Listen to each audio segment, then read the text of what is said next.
Greitai naujas karas bus. Sveiki gerbėmiai. 13 2024 metų savaitė, 13 mūsų susitikimas.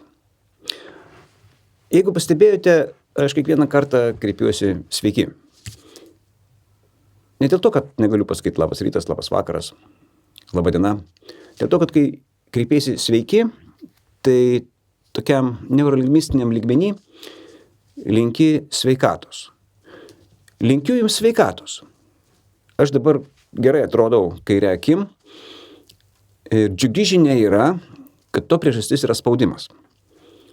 Tiksliau, ne džiugi žinia, kad yra spaudimas, o džiugi žinia, kad išsiliejo į akį, nes galėjo išsilieti į smegenis. O čia pamirksėsiu ir praeis. Taigi, prie temos.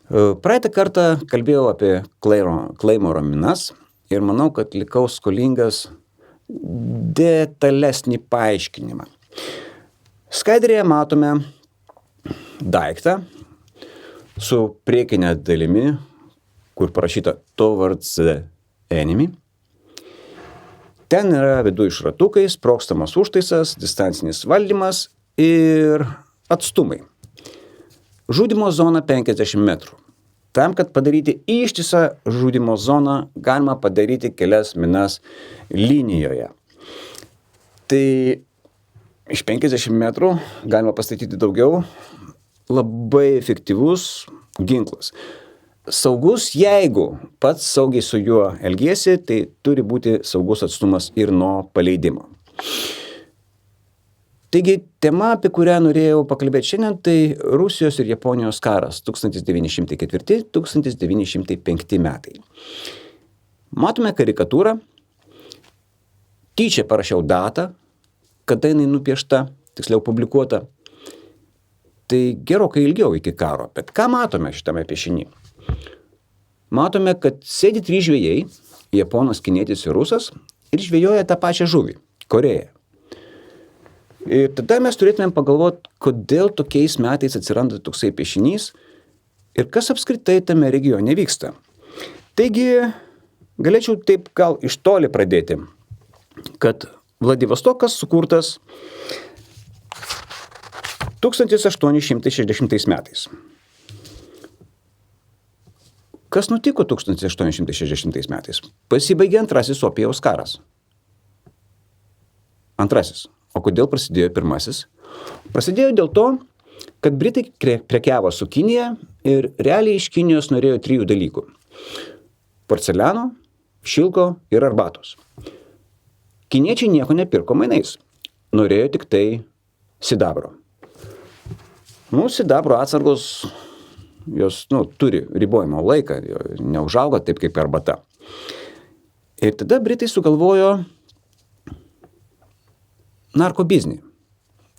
Jie pradėjo auginti Indijoje opiatus ir pardavinėti Kinijai, gauti už tai sidabro ir pirkti toliau arbatą, šilką ir porcelianą. Kinijos valdžiai tai nepatiko. Nepatiko ir dėl to sudegino 20 000 barelių bačkų. Aš įsivaizduoju žodis barelis, tai čia yra tūrio vienetas, kaip ir naftos. Kiekis rimtas. Tada įvyko keli jūriniai mūšiai. Britų laivynas pats geriausias pasaulyje ir kiniečiai gavo į skūrą.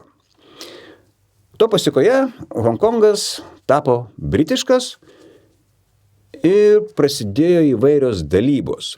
Tarsi, kas kam galima, kas kam negalima. Ir nepaisant to, kad Rusija kaip ir nekariavo šitam kare, bet gavo Madžiūrėje ir Vladivostoką. Vladivostokas. Pats, sakyčiau, pažodžiui, valdyti rytus turėtumėm išversti. Pati ryčiausia laivyno bazė, pats ryčiausias miestas. Ir dėl to čia jau reikėtų pažvelgti į žemėlapį. Buvo pastatyta Transsibiro magistralė.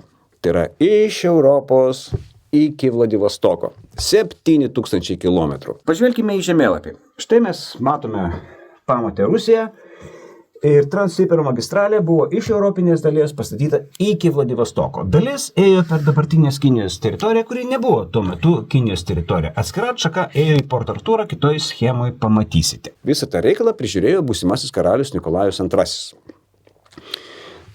Taigi vyksta kiti dalykai, kaip Japonijoje valdyti pradeda Meidži dinastija.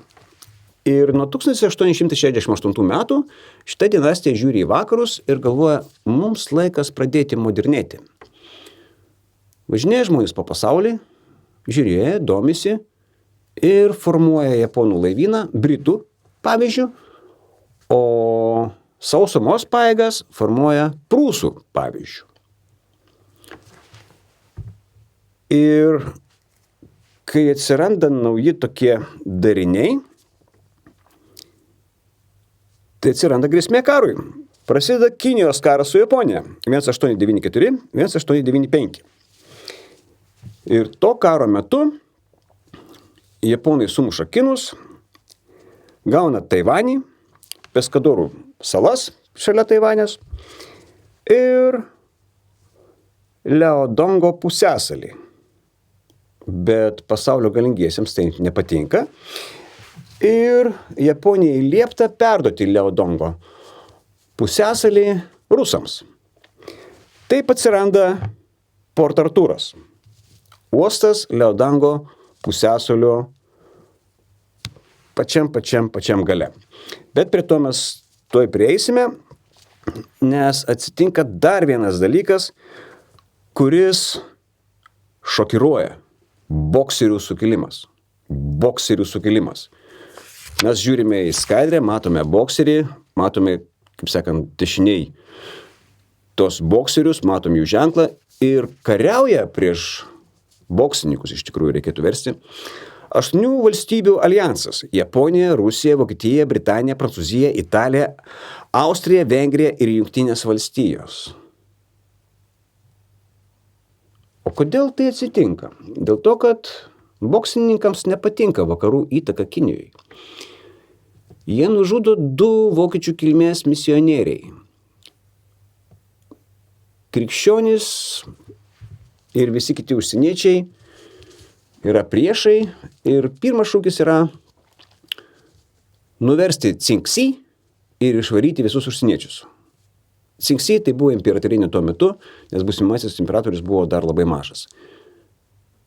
Tai yra tų Čingų dinastija. Tai yra, jie valdo Kiniją nuo pat dar prieš pirmąjį opijaus karą. Paskui valdžia metasi prie maištininkų ir tada šūkis yra paremti Cingsi ir išvaryti užsieniečius. O ekonominiai interesai labai rimti ir dėl to 8 valstybių aljansas labai neblogai jiems į kaulus pakrovė. Kai kaulus pakrovė, tai dar atsirado visokios įvairios aneksijos ir tada matome karikatūrą tarp Rusijos ir Japonijos atsiranda bendra siena.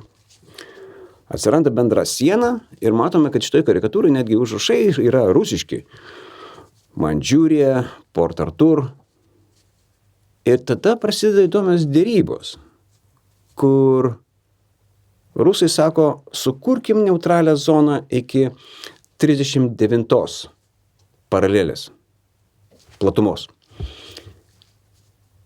Kas juokinga, kai pasibaigė jau vėliau Korėjos karas, linija buvo nubrėžta ties 38. Tai yra tokie įdomus geografiniai sutapimai. Bet toj karikatūrai mes dar matome, kad sėdi toks stambus, barzdotas rusas, apsižergęs patranką. Ir ten stovi tokie japonas, britas, amerikonas, tokie mažiukai. Supraskim, žmonės Rusijoje tuo metu skaityti nemokėjo. Paprasti žmonės. Ir karikatūros buvo realiai, vienintelė propagandos priemonė su tikslu paveikti nuomonę. Taigi karas. Žiūrime į schemą, matome Port Arturas, 1904 vasario 8 prasideda ir paskui, kaip sakant, ilgai tęsiasi. Ta pačia diena prasidėjo Čimulpo. Čimulpo yra tarptautinis, tiksliau, neutralus uostas, jame stovi 2 rusų laivai, Vareg įkarėjas, Vareg turėtumėm versti kaip vikingas, korėjas turėtumėm versti kaip korėjietis. Japonai pareikalauja jiems pasiduoti, nes patys išsilaipina. Čimulpo vėliau tapo Inčionu, tai kito Korėjos karo metu ten išsilaipino Jungtinių valstijų ir Jungtinių tautų pajėgos, kaip matome, istorija vėl kartojasi. Tada Varegas ir korėjietis nepasidavė ir stovėjo į lemiamą mūšį, ko pasiekoje paskui laivą Varegą nuskandino, o korėjietis susprogdino. Sovietai iš to paskui padarė propagandinį filmą. Netgi daina tokia buvo. Вставайте, товарищи, все по местам. Последний парад наступает, врагу не сдается наш гордый варяг.